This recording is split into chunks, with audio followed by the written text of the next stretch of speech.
Burnley Football Club training ground, host to the annual International Youth Tournament.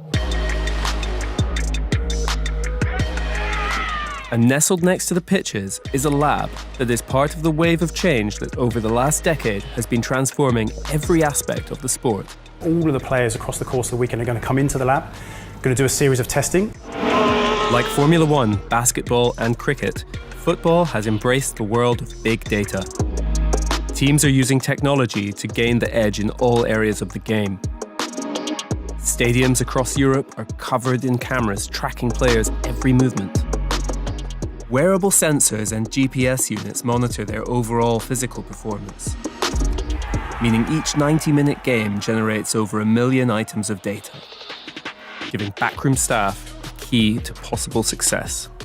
Huge amounts of money are flowing into the sport, and with financial rules putting the squeeze on spending, the search for talent has become a numbers game.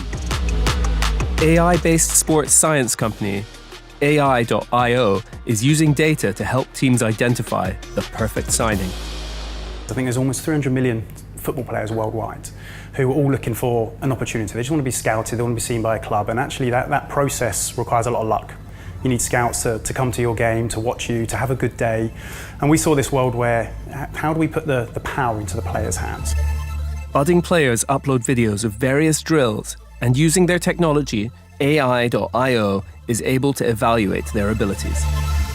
When we're analysing a video, we're looking for basically football and athletic-based metrics. So how fast can you move? How high can you jump? How quickly do you change direction? If we're putting a ball in the scene, then how well do you dribble? Use your left foot, your right foot. It's AI-powered computer vision.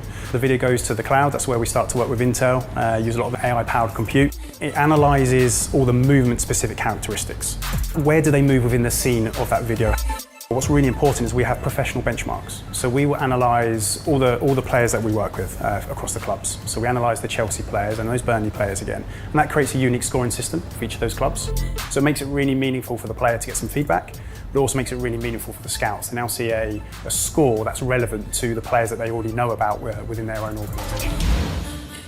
You know, there was no data analytics, anything like that. There was no artificial intelligence. It was experienced operators who knew what talent looked like, and it was all very subjective.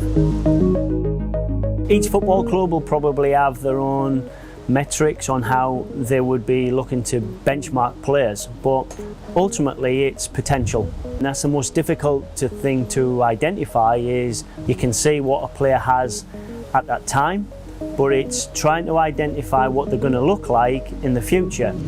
The amount of money flowing into football from TV and sponsorship has never been higher. Yet across the world, few clubs make a profit. Instead, high revenue goes straight into player wages and transfer fees. To help address this, clubs are increasingly investing in youth development in the hope of creating, rather than buying, their future stars. It gives us the ability to measure a player with objective information, and what it is a really beneficial tool for Burnley Football Club, because academy players can go into the lab, they go through a set of series of tests. Thank you. What position are you, Maurice? Right wing. Under 14s. So if you now want to go on the computer, I'll be with you in 1 minute. We get information back on what they currently are in terms of their levels.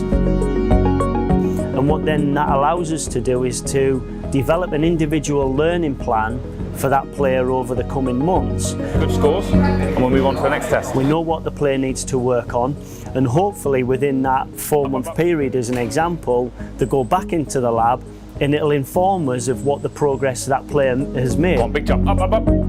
I don't think that we'll ever not have scouts the traditional way. Big jump, big jump. It's just another aid and another tool in your recruitment process.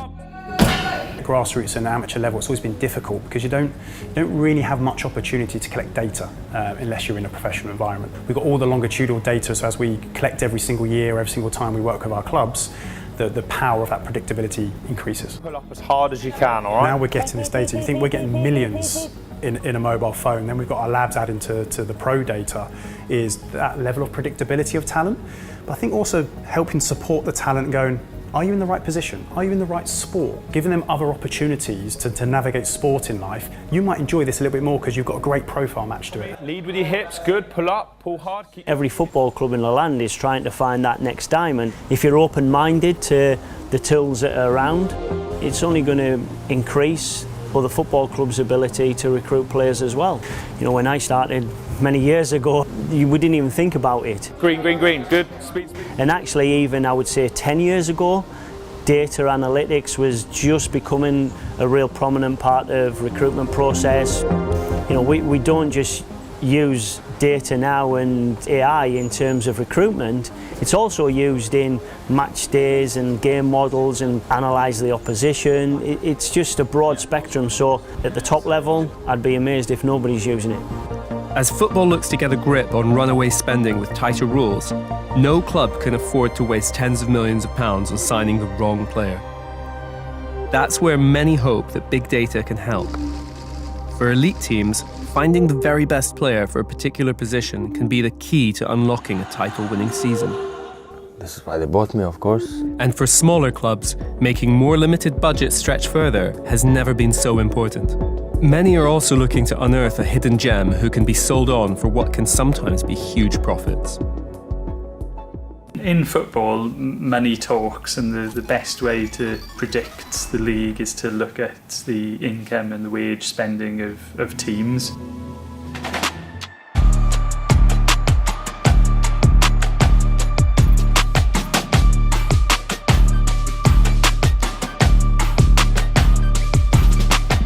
%65% of revenue is spent on player wages, and that varies by the size of the club. The general pattern is that larger clubs with larger revenues spend a slightly smaller fraction than 65%, and smaller clubs spend more than that. In terms of transfer fees, about 25% of revenue goes on transfer fee.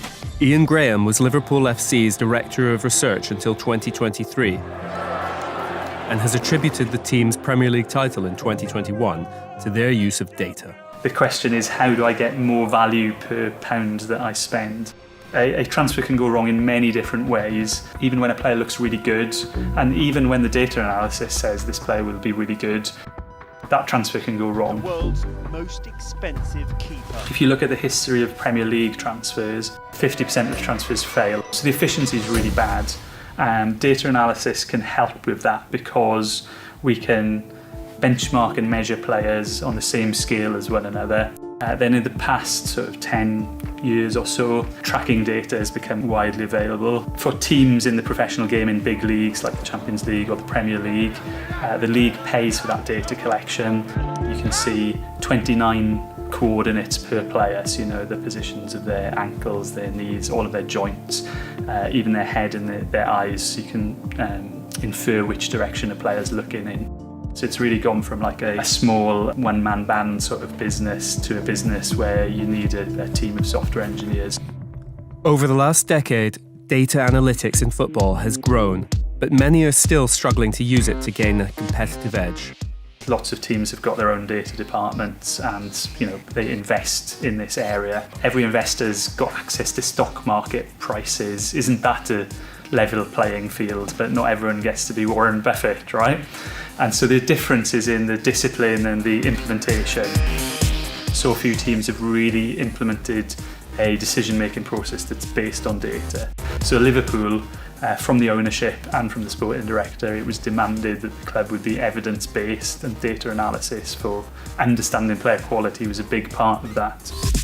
Brentford, owned by professional gamblers who made their fortunes by understanding data analysis of sports teams and players, and they demand a data-driven approach. So with a revenue that really shouldn't have supported them being able to rise to the Premier League, they managed to do it. European football has had an influx of American owners, many of whom have seen the impact of the data-focused approach found in most American sports. That may mean that football clubs will increasingly be competing off the pitch in a technological arms race. The future of technology, football, I think obviously there's lots more AI still to come. I think what we'll see more and more, and I do believe we're at the forefront of this, is actually combining those AI tools with that human kind of intuition and skill. More teams are realising the importance of data analysis. It's difficult because data is not traditionally an expertise that you see at clubs. Clubs find it difficult to hire talent. They find it difficult to understand how to implement decision making using data into their processes, but there's certainly been an explosion of interest because of those success stories that we've seen. In terms of the future, you've already seen the transfer market get a little bit more rational. I think in order to compete, teams would be forced to adopt more of a data-led approach because you need to be as efficient as your rivals.